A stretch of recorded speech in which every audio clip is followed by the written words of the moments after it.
at this point from lying. I mean, they talk about book deals and other things that you want to do, but I see a lot more that you could lose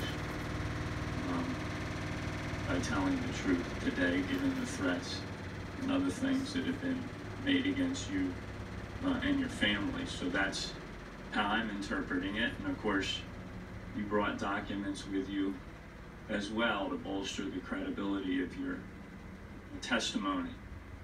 I did want to go back to an earlier line of questioning regarding the preparation of your testimony before you came before the Intelligence Committee. You've talked about a meeting at the White House where the testimony was being reviewed. I think you said that there was at least one White House attorney, Jay Sekulow, who was there, and you acknowledged that there were some edits that were made to your testimony.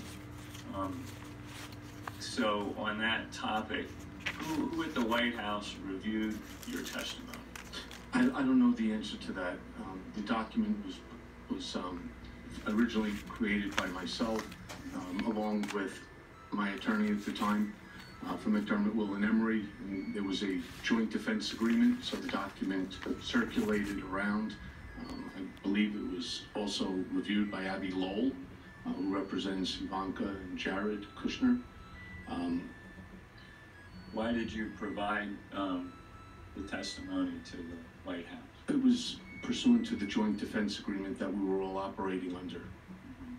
What were the edits that came back substantively on the testimony? I'm sorry, I don't know, sir. I'd have to take a look at the document. Mm-hmm. Did you have a reaction to why there might not have been, in a sense, a protest to what was going to be false testimony that was going to be provided? No, sir, because the goal is to stay on message. It's just limit the relationship whatsoever with Russia. It was short. There's no Russian contacts. There's no Russian collusion. There's no Russian deals. That's the message. That's the same message that existed well before my need to come and testify. So it's an example of where this idea, this mentality of you toe the line, whatever the storyline or the narrative of the day or the month or the year is going to be, you toe that line whether it results in false testimony or not.